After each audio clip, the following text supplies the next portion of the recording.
Que le Seigneur soit béni. Alors, ma vie passée, je vais vous la raconter tout à l'heure. Et je vais aller un peu dans mon enfance, parce que c'est très important. Je veux dire que je suis né dans une famille déjà de divorcés. Mon père et ma mère se sont quittés lorsque j'étais encore très jeune.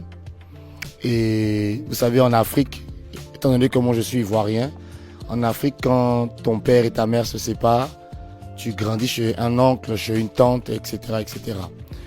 Et déjà, quand j'étais jeune, mon père m'a eu très jeune. Quand j'étais bébé, mon père m'a eu très jeune. Et lui, c'était la drogue, c'était le reggae. Donc, j'ai grandi dans une atmosphère de la drogue, du reggae et tout ça. Et quand j'ai eu 7 ans, 8 ans déjà, j'ai commencé à avoir des relations sexuelles déjà.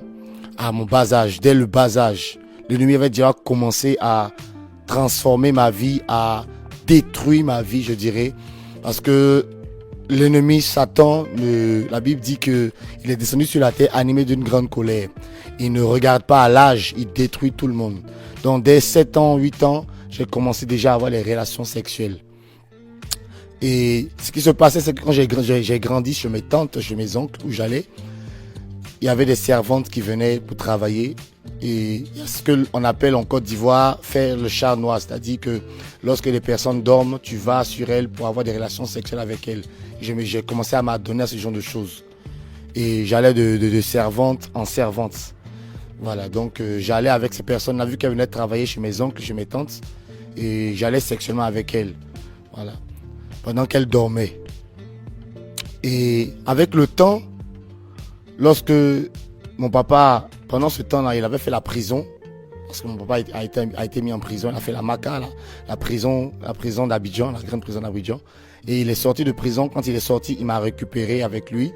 Donc c'est là que j'ai connu mon père lorsque j'ai eu 12 ans environ. C'est là que je l'ai vu. Et j'étais avec lui, on a commencé à renouer les liens. Et dans ce temps-là, j'ai commencé à développer un amour pour le rap. Le rap. Parce que quand j'ai eu 13 ans par là, ma grande sœur m'a offert un CD d'un rappeur qui s'appelait Eminem. Et je connaissais pas le rap avant et j'ai commencé à écouter cette musique. Et c'est là que ma vie a commencé à changer, mais en pire, en mal. J'ai commencé à écouter la musique rap, j'allais d'artiste rappeur en artiste rappeur. J'ai commencé à m'intéresser au rap. C'est ainsi que je vais me retrouver au collège. Quand je suis arrivé au collège, en classe de 6e, j'arrive au collège et je tombe sur un ami quand j'étais encore en 6e, qui venait d'une autre commune, une commune un peu voilà, où les gens sont un peu fêtards, qui va me parler de la masturbation et comment se masturber, etc., etc. Et c'est ainsi que j'ai commencé la masturbation en classe de 6e. Déjà en 6e, j'ai commencé la masturbation et j'étais devenu esclave de la masturbation. Et les matins, avant d'aller à l'école, je faisais la masturbation. Les soirs, avant de me coucher, j'étais dans la masturbation de la 6e jusqu'à la terminale. Donc vous imaginez, j'ai fait la 3e 2 fois. Donc ça faisait 7 ans de ma vie, 7 années de captivité, 7 années de détention démoniaque. J'étais retenu dans la masturbation. Et malgré cela, malgré le fait que j'étais dans la masturbation, j'avais quand même des petites copines, j'avais des filles avec qui on allait, parce qu'on avait des amis, on avait commencé à non seulement écouter du rap, on avait commencé maintenant à faire aussi du rap. Au quartier, on avait commencé à faire du rap, à draguer des filles, à sortir avec des filles, à coucher avec des filles, et aller dans les boîtes de nuit, à boire, aller dans les maquis, à faire la fête. Et on voulait reproduire ce qu'on voyait dans les clips américains, les clips français, les clips de rap. On voulait reproduire. Et c'est ainsi que, étant donné que moi-même, j'étais dans une famille où mon père fumait la drogue, il laissait traîner même ses sachets, des sachets de cannabis à la maison. Et vu que je voyais ça dans les clips, j'ai commencé aussi à consommer la drogue. Donc j'ai commencé à fumer avec mes amis, vu qu'on faisait du rap. Et dans le rap, c'est la violence. Le rap, c'est la drogue. Le rap, c'est la sexe. C'est le sexe, pardon. Le rap, c'est le sexe. Le rap, c'est la rébellion. Donc, j'ai commencé à être rebelle. J'ai commencé à fumer de la drogue avec mes amis. Et arrivé à un point, quand je suis arrivé en troisième, en classe de troisième, je fumais de la drogue. Mais c'est plus en seconde que j'ai atteint vraiment un summum dans la consommation de la drogue. Et de sorte que même mes résultats scolaires étaient médiocres. Parce que j'allais fumer derrière la clôture du lycée, quand j'étais encore au lycée. Derrière la clôture du lycée, j'allais fumer. Et je venais en classe avec des yeux tout rouges. Et j'étais toujours souriant. J'étais toujours en train de sourire parce que j'hallucinais, j'étais dans une hallucination. Et quand les professeurs m'expliquaient pourquoi je souriais en classe, je parlais mal, j'étais insolent aux professeurs, tout ça. Il n'y avait pas de respect vraiment. Je voulais reproduire la délinquance que je voyais à la télévision et très souvent on me mettait dehors et mes résultats scolaires étaient médiocres. J'ai été même renvoyé du lycée. Et l'un des tournants de ma vie a été lorsque mon père est décédé. Donc le décès de mon père, étant donné que ma mère était décédée avant, et j'étais avec mon père et quand mon père est décédé, ça a été un tournant de ma vie. J'étais obligé de quitter le quartier où j'ai passé tout le temps, toute mon adolescence, toute mon enfance. C'est dans ce quartier que j'ai fumé. C'est dans ce quartier qu'on a couché avec les filles. C'est dans ce quartier que j'avais tous mes amis. Et j'étais obligé, vu que mon père était décédé, c'était avec lui que je vivais. J'étais emmené ailleurs dans une autre commune. Et j'étais chez une tante. Et c'est là-bas qu'on m'a inscrit dans une autre école, une école privée. On m'a mis en classe de première. Et c'est là que j'ai réalisé que tout ce que je faisais, il n'était que vanité. Quand j'ai perdu mon père, j'avais perdu tout le monde, j'avais tout perdu. Je me suis rendu compte que les amis que j'avais n'étaient pas vraiment des amis. Et tout autour de moi avait commencé à changer. J'étais éloigné de tout le monde, ça m'a permis de réfléchir. Pendant ce temps que je faisais toutes ces choses, j'ai constaté que j'avais peur de la mort. Quand j'étais dans tous ces péchés, malgré le fait que je jouais les gangsters, je jouais les caïds et les bandits, à fumer, et à être dans la drogue, avec des amis qui vendaient même la drogue. Et j'ai des amis qui ont été assassinés, qui ont été tués par la police parce qu'ils vendaient de la drogue. Ils avaient des armes à feu et tout ça. Et quand mon père est décédé, je me suis retrouvé dans un autre quartier où je ne connaissais personne. Ça m'a permis de réfléchir. Et arrivé là-bas, je me suis rendu compte que je devais prendre ma vie en main. J'avais commencé à changer de mode de vie. Changer de mode de vie, mais tout étant dans la masturbation, toujours. Et étant dans la drogue, toujours. Étant dans le sexe, toujours. Parce que j'avais toujours des copines, plusieurs copines. Mais j'avais décidé de prendre quand même, malgré le fait que j'étais dans le péché, de prendre mes études quand même au sérieux. Et il a commencé à avoir des améliorations au niveau scolaire. Je continuais le rap. Je gardais les cheveux. Je gardais beaucoup de cheveux et tout ça. J'étais toujours insolent. Mais quand même, je prenais mes études au sérieux. Et le déclic, ça se produit en classe de terminale où je vais changer encore d'établissement dans une autre école. J'ai rencontré là-bas une fille, je dirais une sœur en Christ, en Machia, qui était particulière. Quand je suis arrivé dans cette école, elle était particulière parce que nous, en tant que des inconvertis, des gens qui ne connaissent pas le Seigneur, qui ne sont pas convertis, qui vivent leur vie comme ils voulaient. Pendant ce temps, quand je vivais ma vie comme ça, j'allais quand même dans les assemblées, dans les églises. J'étais dans la masturbation, dans la fornication, dans les boîtes de nuit, dans les maquis. Mais quand même, j'allais à l'église les dimanches et jamais je n'avais été inquiété par une prédication parce que les prédications ne touchaient pas le péché, ne mettaient pas du doigt le péché, ne dénonçaient pas le péché. Donc j'étais là-bas, j'allais dans les assemblées. Mais quand je suis arrivé en terminale, j'ai vu une fille qui était particulière parce que elle ne trichait pas. Parce que nous, on était des spécialistes de la tricherie. On trichait à l'école, on cherchait les filles, mais elle ne trichait pas, elle ne bavardait pas, elle ne se mélangeait pas. Je me suis toujours posé la question, mais pourquoi elle avait ce comportement?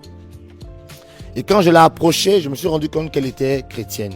Et elle nous avait parlé de Yahushua. Elle nous avait parlé du Seigneur. Et Nous, on lui a dit que nous aussi, on est chrétiens. Nous aussi, on va à l'église le dimanche. Voilà, on lit la Bible. Mais elle nous a dit, elle nous a fait comprendre que un chrétien, il est différent. Un chrétien est séparé du monde. Et sa vie, elle n'avait même pas, elle ne parlait pas tout le temps de Jésus, mais elle vivait la vie du Seigneur Yahushua. Elle avait la vie du Seigneur Yahushua, son comportement, son parler, sa manière de se tenir, de se vêtir pour venir à l'école était complètement différent. Et c'est ainsi qu'elle va nous parler du Seigneur. Elle va nous parler du Seigneur. Et le Seigneur avait commencé un travail au niveau de mon cœur. Je me suis dit, mais je pensais que j'étais chrétien. Et je vois quelqu'un qui est complètement différente. Et quand elle nous a prêché la parole, elle nous a montré dans la parole qu'un chrétien n'est pas dans la fornication, n'est pas dans la drogue, n'est pas dans l'insolence, dans la tricherie. Et sa vie aussi témoignait aussi. Et j'ai commencé à me mettre en question. Et je me suis mis devant le Seigneur. Je lui ai dit, Seigneur, je ne savais pas que je n'étais pas chrétien, je n'étais pas converti. Et je veux maintenant marcher avec toi. Je veux vraiment te suivre. Mais ce n'était pas facile parce que l'amour du monde était encore là. L'amour du rap, la masturbation, la fornication, ces choses-là. Et la gloire qu'on pouvait tirer quand on faisait du rap, la gloire qu'on pouvait avoir des hommes à faire toutes ces choses. Mais comme la parole le dit, vanité, vanité, tout n'est que vanité. C'est ainsi que je suis allé voir ma copine, je lui ai dit que je voulais vraiment donner ma vie au Seigneur, que je voulais changer de vie, abandonner le péché, abandonner ces choses. Et bien évidemment, elle a mal pris la chose. Mais j'ai décidé, j'étais convaincu dans mon cœur qu'il fallait abandonner toutes ces choses. Et quand je me suis mis dans ma chambre à prier, j'avais un Nouveau Testament que j'avais dans ma maison. J'ai dit, Seigneur, je veux changer de vie. Je veux abandonner la masturbation. Je suis dans la masturbation. Je suis dans la fornication. Je suis dans le rap, dans la drogue. Je suis tenu par la drogue. Je n'arrive pas à abandonner. En gros, prisonnier du péché. En gros, prisonnier du péché. Donc, j'ai confessé mon péché devant le Seigneur. Et j'ai ouvert la Bible. Je suis tombé sur un passage. Dans Galates 6, la Bible dit que le passage disait clairement, on ne se moque pas du Seigneur. Ce qu'un homme aura semé, il le moissonnera aussi. S'il sème les choses de la chair, il moissonnera de la chair la corruption. S'il sème les choses de l'esprit, il moissonnera de l'esprit la vie éternelle. Et ce passage c'était comme un poignard qu'on avait planté dans mon cœur. Moi qui lisais rarement la Bible, si ce n'était que le dimanche, ce passage m'avait parlé directement à ma propre vie. J'ai commencé à pleurer devant le Seigneur, à me repentir, à dire Seigneur, je veux changer. Et c'est là qu'il y a eu le déclic. Il y a comme une transformation ce jour-là. Et automatiquement, le dégoût de tout péché que je pratiquais avant est tombé ce jour-là. J'ai senti comme un poids quitter sur moi. J'ai senti comme une paix rentrer dans mon cœur. Une telle paix que je n'avais jamais ressentie auparavant depuis mon existence. Et c'était la délivrance par rapport au péché. Et toutes ces choses-là, je les ai arrêtées en un clin d'œil par la puissance du Seigneur. Non par mes propres forces, mais par la puissance du Seigneur. Je suis devenu totalement une personne nouvelle. Et bien évidemment, j'ai commencé ma marche avec le Seigneur. Depuis ce jour, j'ai commencé à méditer la parole du Seigneur, à avoir une vie de prière, à prier, à avoir une relation avec le Seigneur.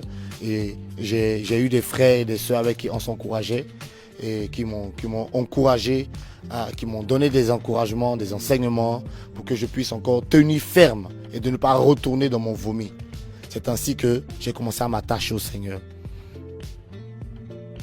Ah, on bénit le Seigneur, vraiment tu sors de loin, on ne peut que rendre grâce au Seigneur.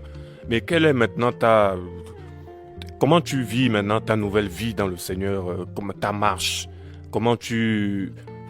Quels sont tes combats de tous les jours? Comment tu fais pour tenir maintenant jusqu'à aujourd'hui? Et je pense que tu es marié. Oui, bien évidemment. Donc, après la conversion, on va commencer à avoir la marche chrétienne, à grandir dans le Seigneur. Et la difficulté, c'était, quand je me suis converti, la difficulté, c'était avec la famille déjà. Bien évidemment, les parents n'ont pas compris ça dans ce sens-là. Ils ont commencé à décourager, alors qu'ils voyaient que ma vie avait changé. J'avais abandonné beaucoup de péchés, beaucoup de choses. Et au niveau de la famille, il a commencé à avoir des combats, des moqueries, et même à l'école, des moqueries, des amis que j'ai abandonnés au quartier. Tous mes anciens amis m'appelaient maintenant le pasteur. Voilà, donc la moquerie et tout, parce que j'ai abandonné cette mauvaise vie. Et j'ai commencé à être combattu à ce niveau-là. Mais le Seigneur, vraiment, par la parole, bien évidemment, m'a consolé, m'a dit que si je reçois des injures, si je reçois des outrages, de la moquerie en son nom, c'était plutôt une gloire pour moi et qui m'encourageait à persévérer, à ne pas me relâcher, à ne pas me décourager. Et on se rend compte que quand on est chrétien, la chair vraiment réagit aussi. La chair te donne des envies de retourner dans les choses que tu as vomi, t'attire encore au mal, mais par la grâce du Seigneur, vraiment, j'ai pu vraiment m'attacher au Seigneur, par les encouragements aussi des bien-aimés, avec qui on a persévéré, par les enseignements aussi, de pouvoir continuer, de pouvoir persévérer. Alors, j'ai commencé ma marche chrétienne et j'ai vu que le Seigneur avait mis dans mon cœur vraiment un fardeau aussi pour la jeunesse. Quand je voyais les jeunes encore qui étaient retenus dans les mêmes péchés que je pratiquais, dans le péché, par Satan, par les démons, et le Seigneur m'avait mis un fardeau d'aller témoigner aussi aux autres pour que les autres se soient délivrés, parce qu'il est venu pour délivrer les captifs. Donc il m'avait mis ce fardeau-là à cœur et c'est ainsi qu'on avait commencé à évangéliser, aller dans les quartiers, aller dans les rues, aller un peu partout. Le Seigneur nous envoyait pour pouvoir parler de lui et c'était vraiment cette paix-là qu'on avait, cette joie qu'on avait de faire cela. Alors comme tu as pu le dire tout à l'heure, je me suis marié bien évidemment et de 2013 jusqu'à 2020, j'ai vécu par la grâce du Seigneur la chasteté, d'arrêter la fornication et tout ça, la masturbation. Le Seigneur m'a donné de pouvoir tenir cette année, 7 ans, et je me suis marié après, en 2020, je me suis marié, donc vraiment, le Seigneur nous a donné le pouvoir de vraiment tenir. Amen, amen, amen. C'est vraiment béni. On bénit le Seigneur. Hein. Je bénis le Seigneur pour ce témoignage qui est vraiment très encourageant. Voilà, pour vous dire que, à part le Seigneur, nous n'avons plus d'autres solutions, nous n'avons plus d'autres sauveurs. Tout ce que vous avez entendu, qui est capable de rendre libre un homme, qui est capable de délivrer un homme, si ce n'est que Yeshua Mashiach. Il n'y a que lui. Même le fait de tenir pendant toutes ces années sans retomber dans la fornication et toutes ces choses, c'est le Seigneur qui donne la force. C'est le Seigneur qui nous donne la force. Voilà pourquoi dans le Seigneur, nous sommes des personnes, on va dire, nous sommes comme des personnes surnaturelles, quoi. C'est-à-dire qu'on a l'esprit en nous qui nous donne la capacité de vaincre tout ce que notre nature aime, la nature humaine. Le Seigneur nous donne la victoire. Et voilà, aujourd'hui, le Seigneur il t'a donné gratuitement la vie éternelle. Toi qui étais dans la fornication, tu étais dans toutes sortes de vices, le Seigneur t'a donné une épouse qui aime aussi le Seigneur. Vous avancez ensemble, vous persévérez. Voilà ce que le Seigneur est capable de faire dans nos vies. Le plus beau des cadeaux que le Seigneur nous donne, c'est la vie éternelle par-dessus tout. C'est le salut éternel. Donc, pour vous dire, frères et sœurs, c'est possible. Toi qui ne connais pas le Seigneur, toi qui te poses des questions, toi qui te dis est-ce que j'y arriverai, c'est possible. Alors mon frère Jean-Marie, il y en a qui disent que la marche chrétienne, la vie chrétienne, elle est ennuyante. Qu'est-ce que tu peux répondre par rapport à ça? Non, la marche chrétienne est ennuyante. Voilà, il y en a qui ils ne veulent pas se tourner vers le Seigneur parce que bon, être chrétien, voilà quoi, c'est ennuyant. Bon, je sais pas. Hein, si tu peux répondre à tous ces non-croyants là qui parlent ainsi, bon. Il y a même certains chrétiens un peu qui commencent à se fatiguer, à dire que bon, c'est vraiment ennuyant. Bon, parfois je me demande est-ce qu'ils ont véritablement expérimenté le Seigneur? Qu'est-ce que tu peux répondre par rapport à ça? La marche chrétienne n'est pas ennuyante, c'est tout le contraire. Et je pense que la parole même le dit, que si vous avez goûté le Seigneur, combien le Seigneur est bon. Et celui qui a goûté le Seigneur, qui a expérimenté la conversion, à qui le Seigneur s'est révélé, Et il ne peut pas dire que la marche chrétienne est ennuyante. Il y a tellement de choses. La révélation déjà du Seigneur, l'amour du Seigneur, la grâce du Seigneur, la paix du Seigneur, la joie du Seigneur. On ne finit pas d'expérimenter ces choses-là. On ne finit pas d'expérimenter ces choses. Et quand le Seigneur vient en toi, il te donne vraiment une telle paix, une telle révélation de lui, un tel amour pour que tu puisses vraiment être amoureux de lui. Il te parle et c'est quelle grâce de pouvoir avoir une relation avec ce grand Elohim, ce grand créateur qui a créé toutes choses, qui vient chez toi, qui te parle, qui t'appelle son fils. Ça ne peut pas être ennuyant parce qu'on ne finit pas de connaître le Seigneur. Et le Seigneur, dans son royaume, il y a tellement de choses à faire. Et dans son royaume, il y a tellement de bonnes choses à découvrir. Il y a des frères à découvrir, à connaître. Il nous a donné une famille, il nous a donné des frères. Il nous donne encore des missions à faire en son nom. Et quelle grâce de témoigner du Seigneur aux inconvertis, d'aller voir des veuves, d'aller voir des orphelins, d'aller voir des pauvres pour les soutenir, pour prier avec eux, pour leur parler du Seigneur, d'aller dans les hôpitaux, pour prier pour les malades, pour leur annoncer le salut. Et tu vois, quand on le fait, et par la grâce du Seigneur, on peut voir la joie que les gens peuvent éprouver et le remerciement que les gens donnent. Bien évidemment, on rend tous ces remerciements au Seigneur. Mais les gens, partout où tu arrives, par la grâce du Seigneur, tu apportes la paix, tu apportes la joie. Et les gens sont contents de te voir persévérer et tout le monde t'encourage. Quelle grâce! Il y a tellement de choses à faire. Vraiment, on ne peut se lasser du Seigneur. On ne peut se lasser de la parole du Seigneur. Comme quelqu'un pouvait le dire, dans la Bible, il y a tout. Il y a toutes sortes de... Si tu veux les films d'action, il y en a. Il y a tellement des histoires qui montrent la puissance du Seigneur, l'amour du Seigneur, la grâce du Seigneur. Et comment se lasser de toutes ces choses-là. Regardez toutes ces âmes qui ne connaissent pas le Seigneur. Tous ces villages, les gens sont retenus par la sorcellerie, par la prédication de la parole. Les gens sont délivrés de la sorcellerie, délivrés du mysticisme. Quelle grâce que le Seigneur nous fait.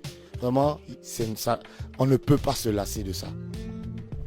Amen. Mais qu'est-ce que tu réponds à ces non-croyants, beaucoup qui disent qu'ils ne croient pas à l'existence du Créateur?